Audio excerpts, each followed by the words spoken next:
Hello.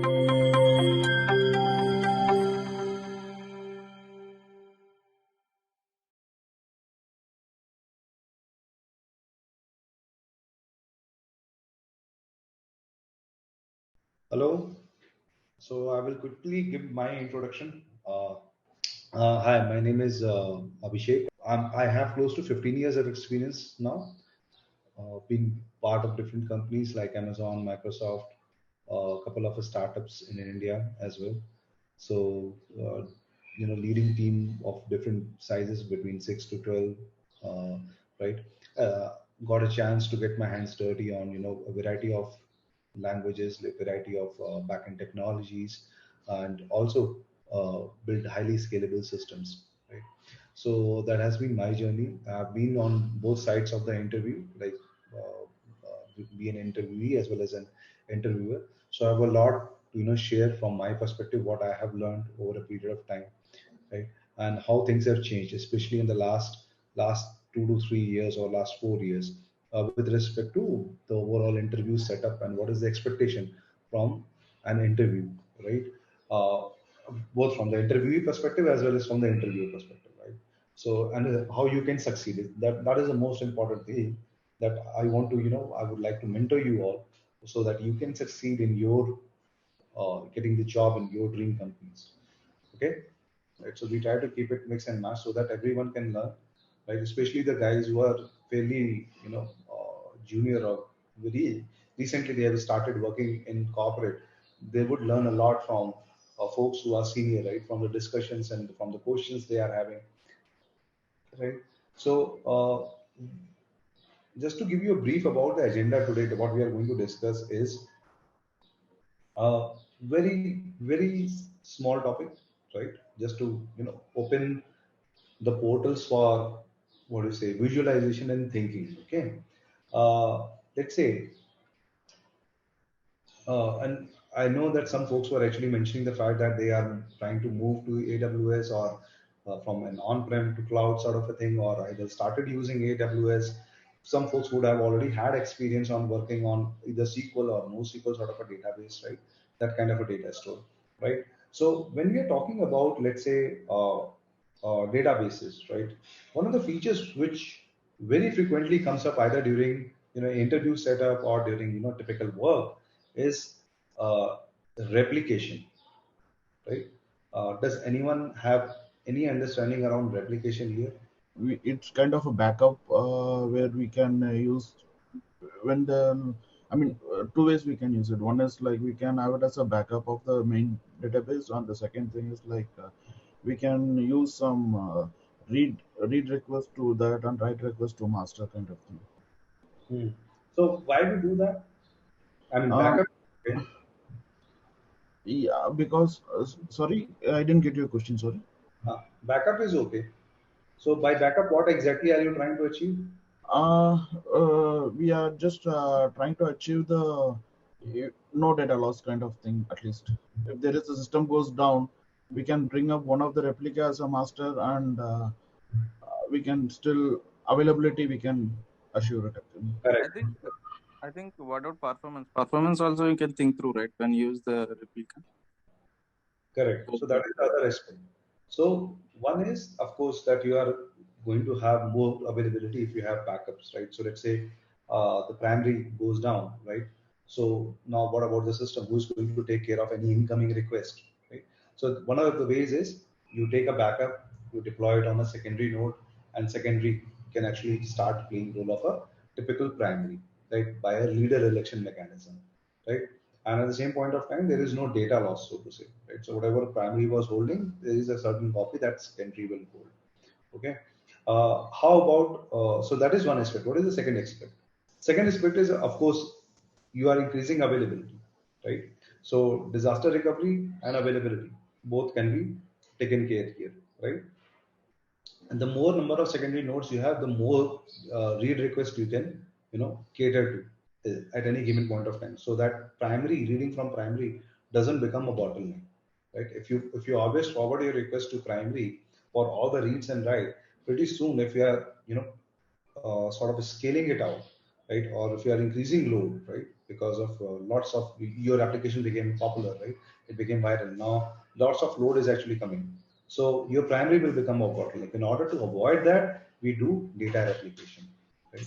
Anyone is aware of like what are the different caveats when it comes to data replication?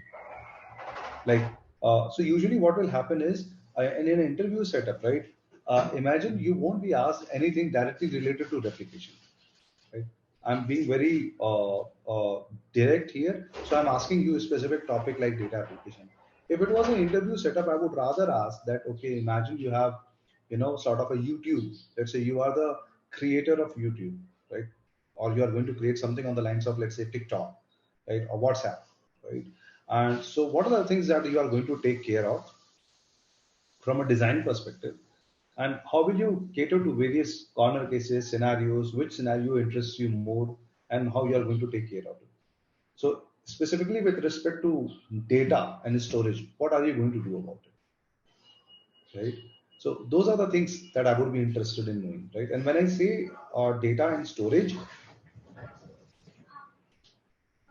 uh, my understand my expectation would be that you can explicitly call out that, okay, from a data perspective, I see that the data grows over a period of time, or the user request grows over a period of time to such a number that it's not possible for me to vertically scale my application anymore, right? So when we say vertically scale, what is the meaning of that? Like upgrading the configuration of the same database. Increasing the memory of Sorry, increasing what? CPU memory and hard disk. All. yeah, Correct. So that is vertical scaling. Is that the only scaling, or there is any other kind of scaling as well? horizontal scaling. Sorry, Horizontal scaling. horizontal scaling. Yeah. So what we do in vertical versus horizontal. So vertical is we increase the capacity of the machine, right? So when we increase the capacity, how can we do that? Probably we can add more RAM, we can add more processors, right? We can have multi-core, right? But with each vertical scaling, we are actually reaching the what is the problem with vertical scaling? Cost. Cost is one. Second is Uh, Sometimes downtime is also required. so, downtime is very good. Third thing, single point of failure, and there is a limit for the hardware. correct. So these are the 4 5 caveats there, like the cons of vertical scaling. Right? So you are always going to hit certain threshold. So we decide to move with horizontal scaling, right? So when we are saying we are moving to horizontal scaling, right, and you cannot just simply say that, okay, I will horizontal scale, right? So you have to consider both the scenarios. Probably it is still easier to manage an application at a vertical scale level. It's easy. It's still easier because the the primary benefit is you are having to have lesser number of components to manage. The problem with the distributed system architecture is the management, the overall orchestration, failover, fault tolerance, redundancy, scalability, availability. These are all in themselves, these are actually, big problems, right? So in the interview setup, you have to understand what is the scale at which each of these components are going to, hit their threshold, right? So, for example, if someone says that, okay, at what point are you going to consider, let's say, scaling out or scaling up your nodes for, let's say, a DB, right? MySQL DB, right? So, what are the typical scales that we have? Okay. So see, this is where it becomes interesting. Anyone can tell, vertical scaling is this, horizontal scaling is this, because those are bookish definitions. From an engineer perspective, what does it mean? Why would you even go for, adding more complexity into an already complex system? Why would you do that? So there is sort of a estimation that we do, based on bandwidth, based on data, based on what data we need to store, what data do we need to send over the traffic, how many round trips are we expecting, what is the nature of API, right? So what are the input parameters, what are the output parameters, who is the actor, which API will be called by which person or which actor in the system, right? And on the back end, how many services are we going to orchestrate just to ensure that, let's say, a service works, like let's say authentication service works. Okay, so these are all sorts of typical expectation from an estimation perspective, right? That you should be aware of certain estimations. Like, let's say, if I'm just taking some examples, some processor, let's say Xeon processor, Intel Xeon, right? So number of cores that are available is 36. So how many threads are available, right?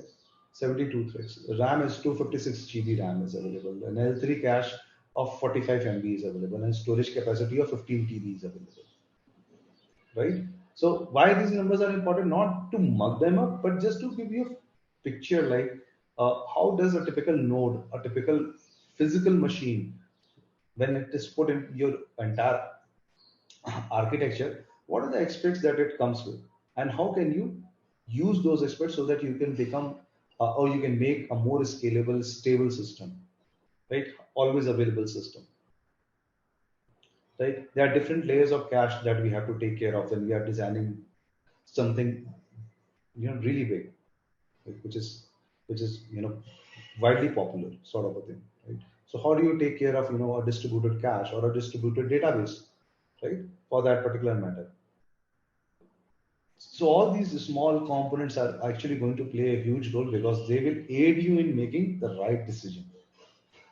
This is where folks like us, they come in, and we like to work with uh, anyone who's leaning towards learning these concepts. For example, let's say there's a very popular table that was shared by Jeff Dean of Google, right, which tells you important latencies, right? So let's say an L1 cache reference, it is actually going to take zero point 0.9 nanosecond, versus, let's say, if I'm trying to read 1 MB sequentially, 1 MB of data sequentially from SSD, it's actually going to take 200 microseconds. In this particular session, I want to emphasize why you should go for this particular, the setup here. Expertify is actually giving you, right? Why you should, come here, and why you should explore this.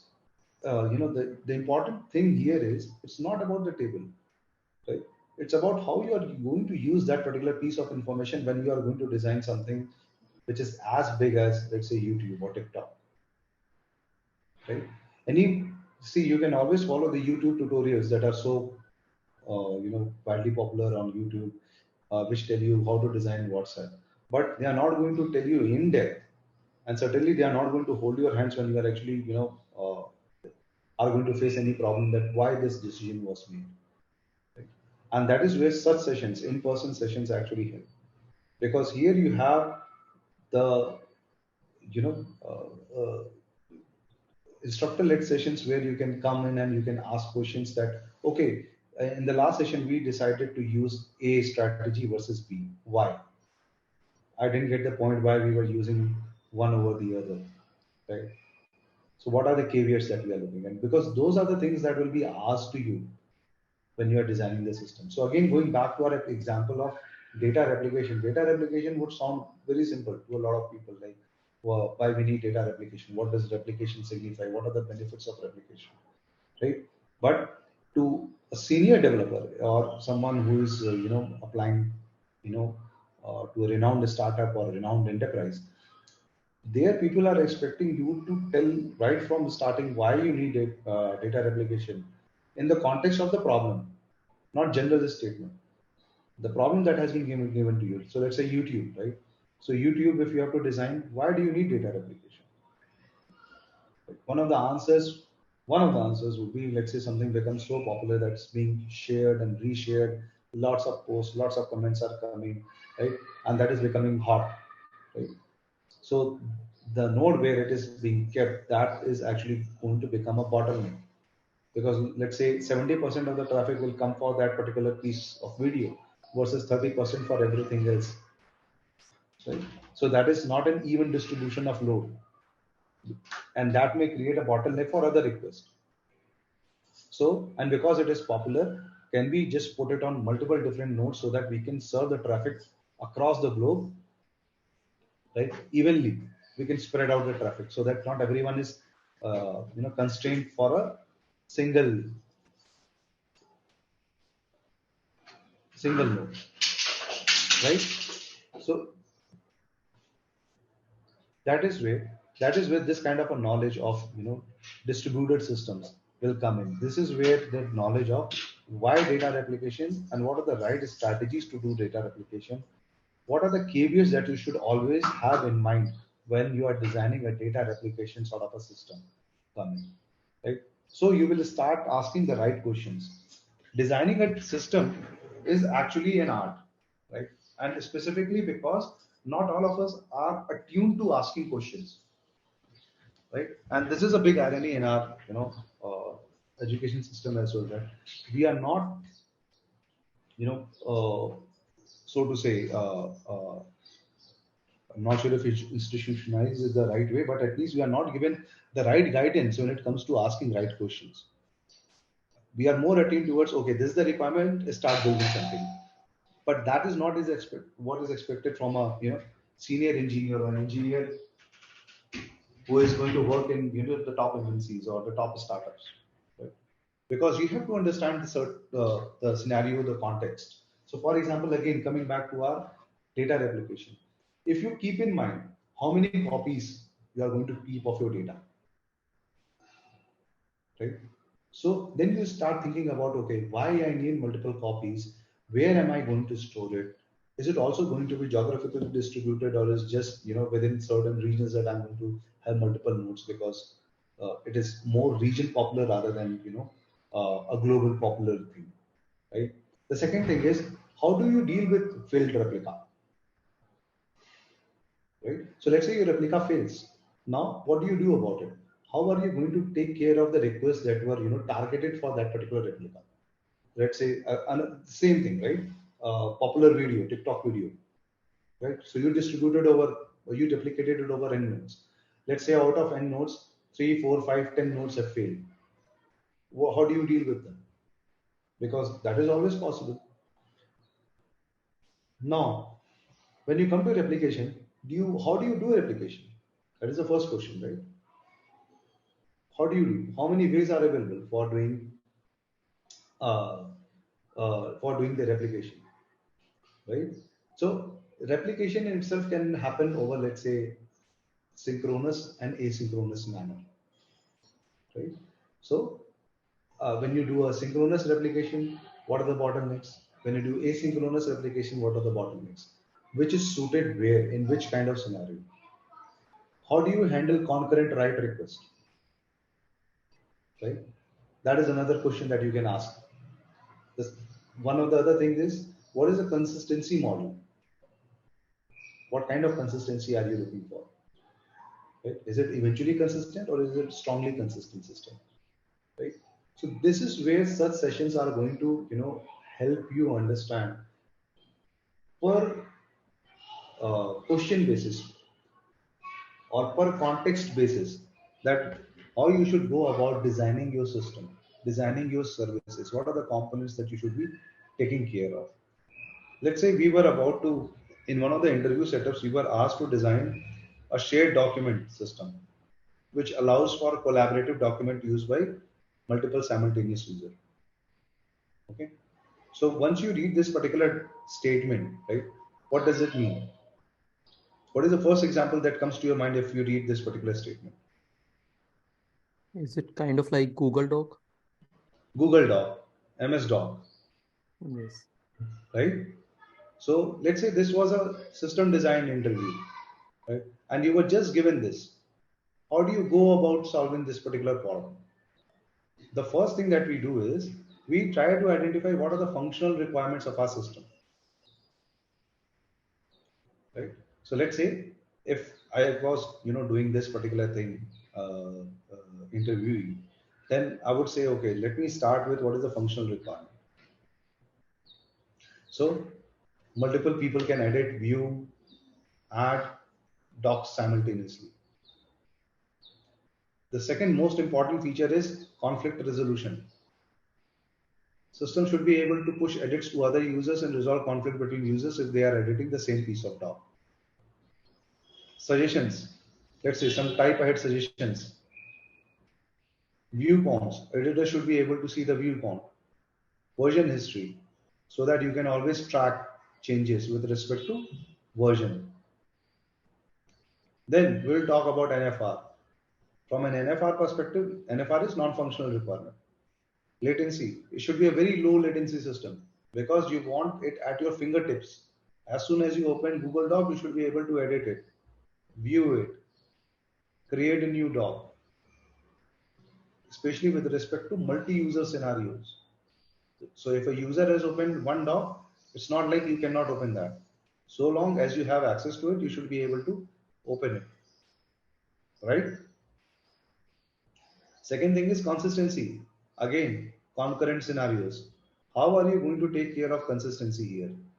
Which write, let's say two people are editing the same piece, same document, same line. How do you ensure which write goes in and which write doesn't? Scalable. How do you maintain scalability for such a system? How do you decide what is scalable versus not scalable? And how do you, elastically scale your application or your service?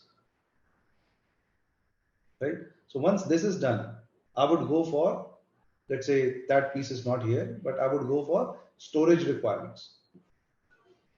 So storage means how you are going to store. What is the size of a storage that you are, that you think will be good enough to start off with, and how do you achieve those numbers?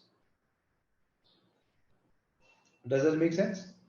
Because storage will actually need a lot of a very good handle on, choosing the right set of databases, the right set of, replication that you want to do. What is the the overall size of data you want to store, which data you want to store where, because in a collaborative doc you can write text like I'm writing it here, or you could just insert images.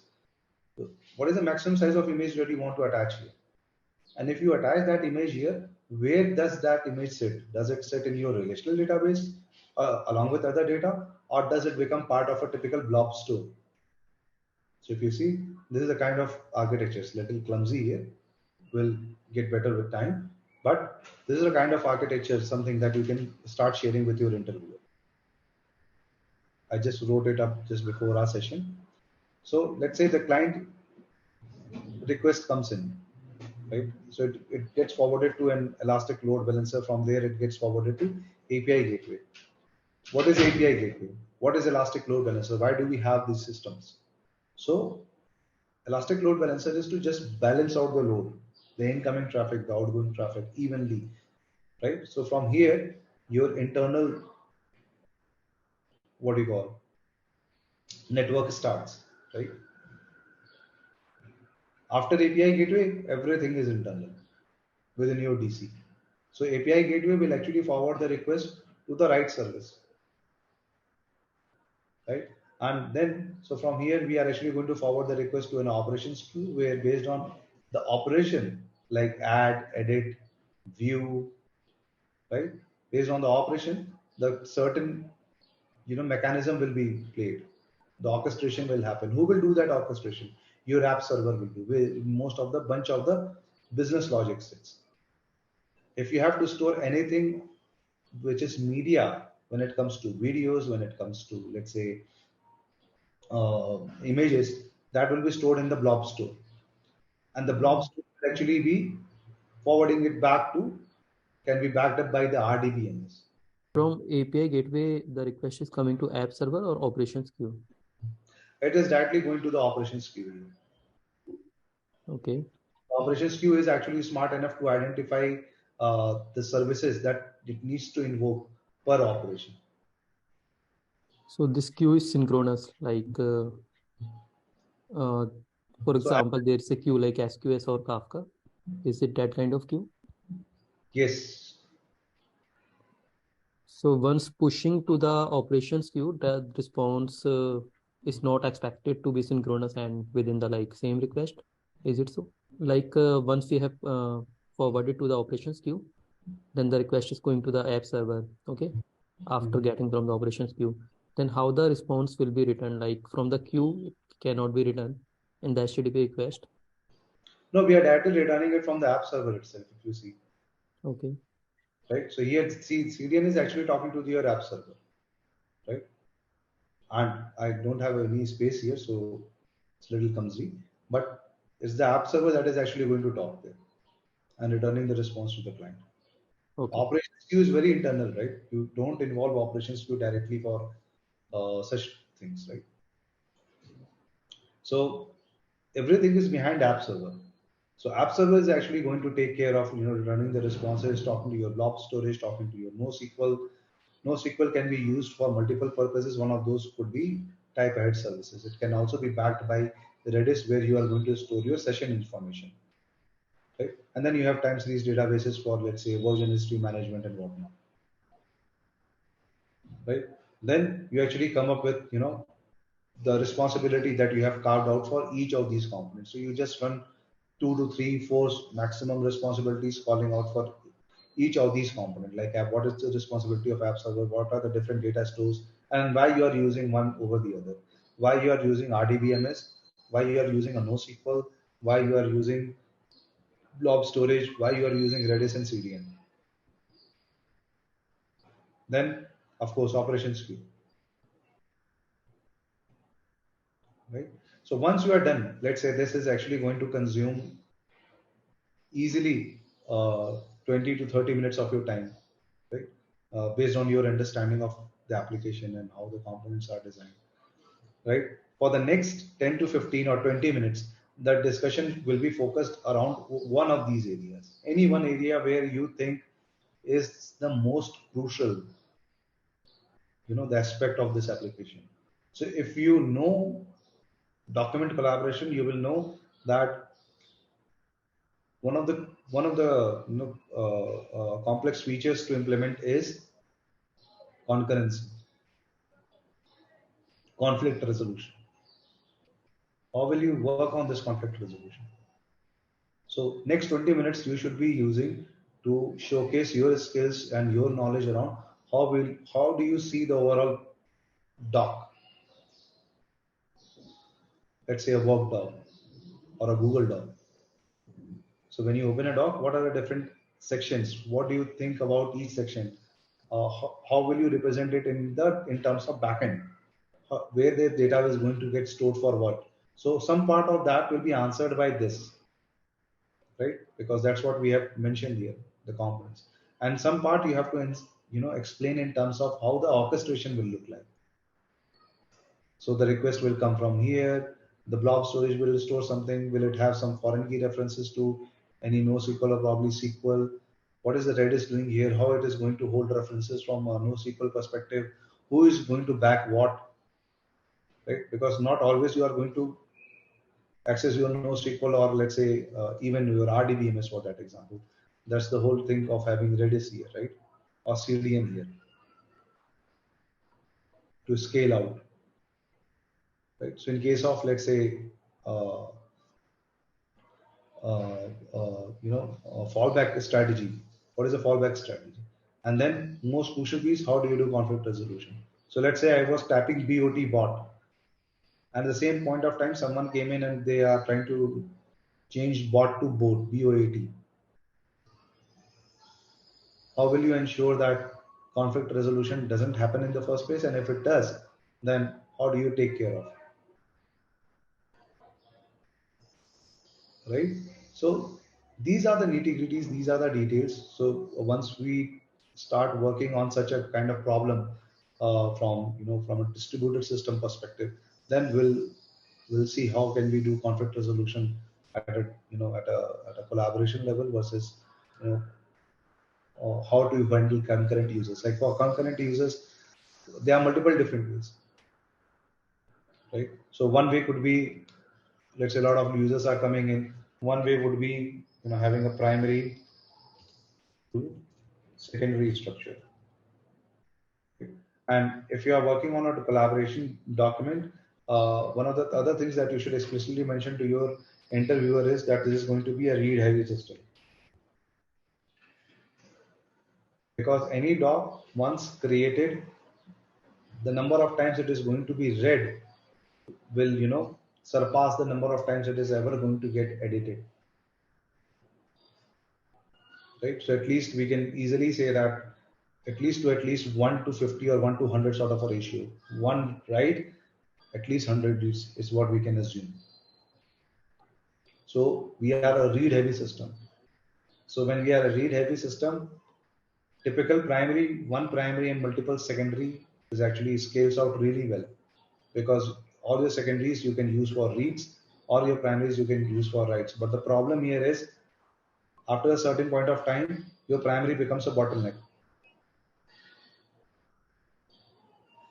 Then there is a second concept that we typically use is, instead of single primary, we'll say multiple primary.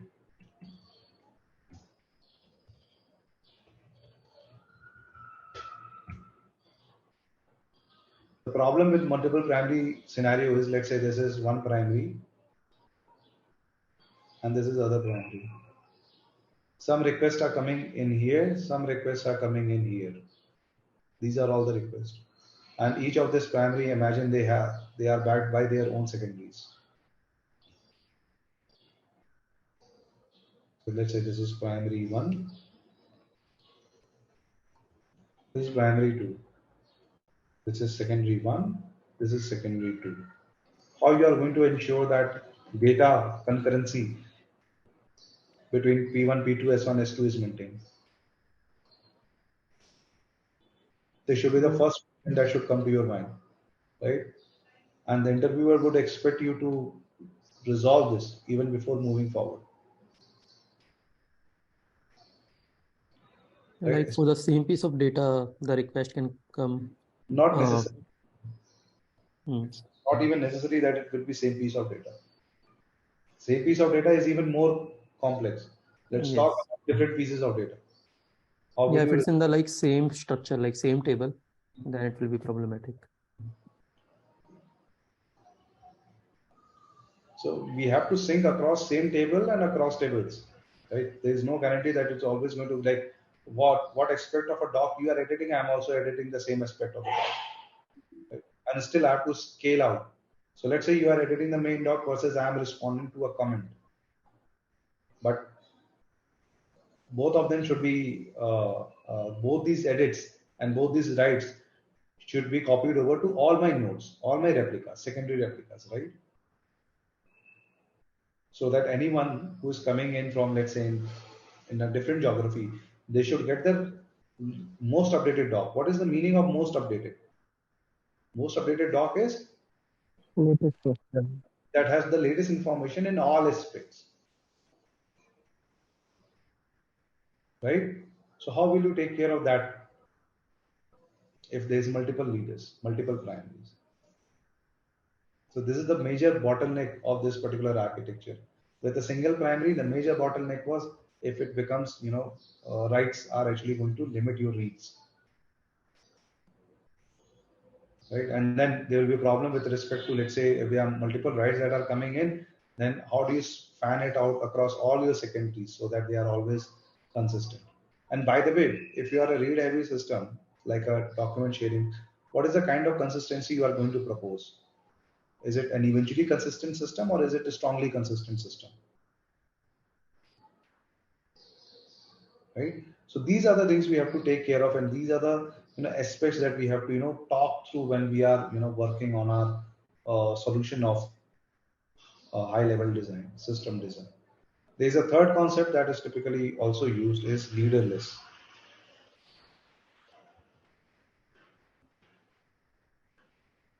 Here, no one is the leader. All the nodes can actually get a request. So let's say there are multiple nodes in my system. They will all act as primaries. These are all primaries. So if there is a specific, so they are actually being deployed on a consistent hashing ring, right? So that is a concept that we should be aware of specifically, and based on whether the data, the incoming request is part of a specific hash key or hash range. Based on that, the data will reside either on this node or on this node or on this node, and it will get copied over to at least 2 or 3 other nodes as part of our disaster recovery or reliability, increasing the reliability of the system, right? So there are multiple different ways in which we can and in which we can design and we can answer the question. But when it comes to system design, especially with respect to senior folks, there is expected to be a structure, a framework.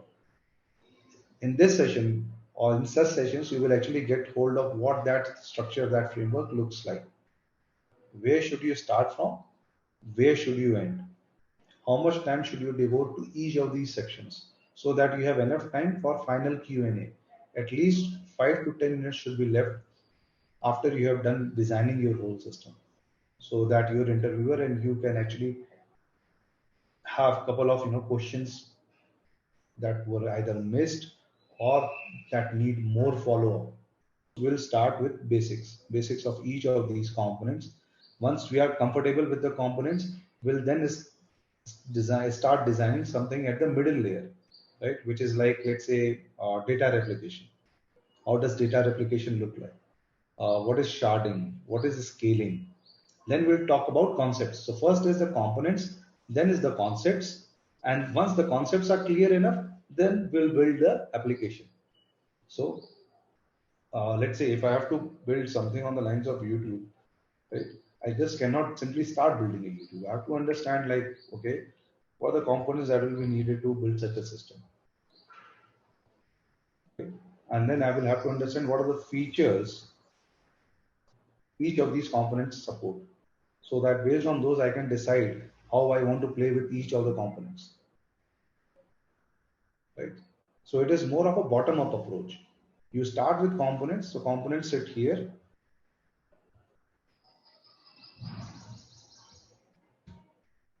Then there are features that will sit over multiple components. Any one such feature will sit over multiple such components, and over top of all such features will be a product that you will build. So something product you can imagine like YouTube, Uber, document sharing like Google Doc, MS Doc, right? Features you can imagine, let's say authentication, authorization, payment, right? Ride booking, all of those components you can imagine: app servers, blob storages, ELBs, gateways, CDN, NoSQL, SQL, which one to use where. So this is the structure we follow, and this scales out really well, because unless you get a very good handle on components and features, you will not be able to convincingly decide how you want to build a specific product. After components and concepts, how many application or products we will be designing? So we can easily build at least 3 to 4, right? And based on the time and based on how the overall sessions go, right? How much time does it take for us to complete one product? We can see. We can add more if needed, but at least 4 to 5 we can. Between 3 to 5 we can certainly do. And by components, I mean you can imagine all these components, and on top of that, we are going to learn about, let's say, what is the use case for, let's say, distributed monitoring, right? So typically in your any distributed application, you want to do a monitoring so that alerting becomes easy. If anything goes down, you can alert your developers and you can alert your system, take the necessary step.